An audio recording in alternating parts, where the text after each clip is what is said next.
It's something that I've talked about before, but learning to work hard and play hard is like an extremely valuable skill. I would argue that it's probably like top three skills to know in any career. Assuming that you're trying to be successful in some form of way, whether that's monetarily successful or successful in like career wise, really is like the category for this to apply in. But the reasoning is because you have two types of people, and there's some overlap, of course, but a majority of people will lean to either side. And the first one is one who work more and don't really have a great personal life or aren't super happy when they're home. They basically cope with work. Then there's the other people who are like, don't work enough because they make bad decisions or like are not prioritizing work, are being pretty lazy. And really, what's valuable is learning to flip the switch between being hardworking and being lazy enough so that you can not burn out. Because burnout's like a huge issue, of course. Like everybody burns out, but like learning to work hard and play hard, you get the best of both sides because you become that hardworking person who puts in a lot of hours and has all those maybe monetary benefits or let's just for the sake of it, let's just say monetary benefits. Working hard typically ends up making you more money. Okay, so monetary benefits, but also they get the benefits of resting a lot, being lazy, actually enjoying your life. Like if you enjoy watching Netflix, it's like then watch it. Like you're allowed to. Nobody's gonna penalize you for it. And so it's like there's this interesting balance or imbalance, I suppose, between the people who like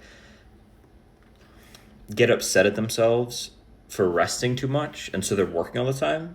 And then there's this category of people who just want to like get upset at themselves because they don't work enough and they're constantly being lazy all the time. But the reality situation is you shouldn't be getting upset at yourself for either one of those because by getting upset at yourself, you're making yourself spiral. How do you cope with spiraling? You work more or you become lazy more. So you're like creating a worse habit by getting upset at yourself over those things. And it's like useless. But if you can be somebody, maybe instead of who works 80 hours a week, somebody who works 60 hours a week, but is hardworking in those 60 hours and more focused, you get the same amount done as if you're working 80 hours a week. But in those 20 hours, you're now able to go do something fun. And it's a personal opinion, but I really do think that people who rest and then go back to work regenerated and renewed feeling are more productive. And so if you take two people, one guy who works 80 hours a week and one guy who works 60 hours a week, and in the other 20 hours that 60-hour a week guy is not working, he's doing something fun, whether it's with his family or something that he personally enjoys, like a hobby.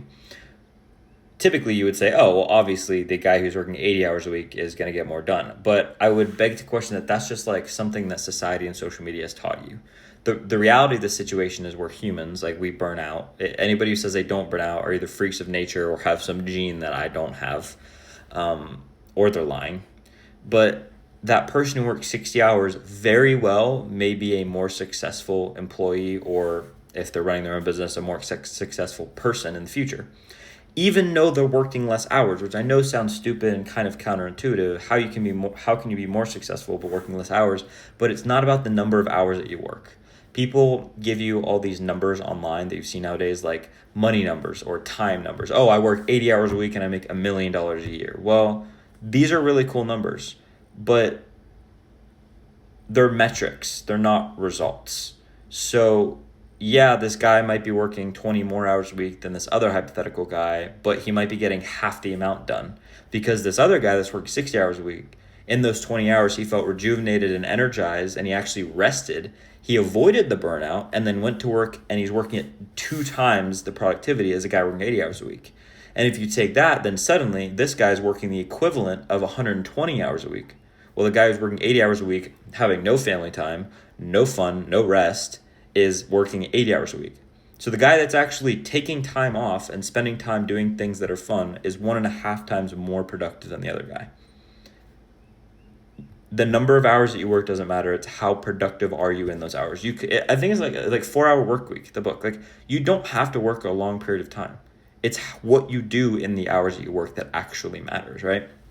And so all this is to wrap back around to the point of like work hard, play hard, because when you rest hard, it rejuvenates you like a lot. And the better that you rest, it's like a skill in itself. The better that you learn to rest, the more likely you are to approach work in the future and a much more rigorous, intensive, energized fashion because you are energized. Like you have rested, you have avoided burnout. And you're likely actually going to be more effective of a worker and a person in general if you give yourself time to rest. And so instead of getting upset at yourself for resting too much, when you rest, no, this is exactly what I'm going to do. I'm going to lean into it. I'm going to rest hard, right? I'm going to go, I'm not even going to pick up my phone for the day, right? Like I'm not going to do anything. I'm going to go absolutely crazy. But then when it's time to work, you're able to flip the switch and suddenly now you're in work mode. I'm not going to do any resting. I'm just going to work and I'm going to work hard. And by having that balance, it's almost like you are now both the lazy person and the hardworking person with the benefits of both, but without the downsides of either. Because as we said earlier, the person who works a lot is upset that they're working so much or they get upset at themselves when they rest. And the person who's lazy gets upset at themselves because they're not working enough.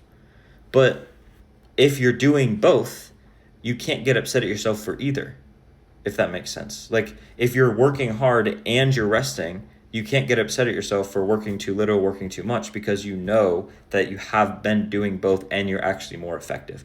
So I don't know if the message is going across as I want it to, but like really at the core of it, if you learn to work really hard when you're working, but you get home and your brain is not split between two locations, you are home. You are not working, you are home. You are resting.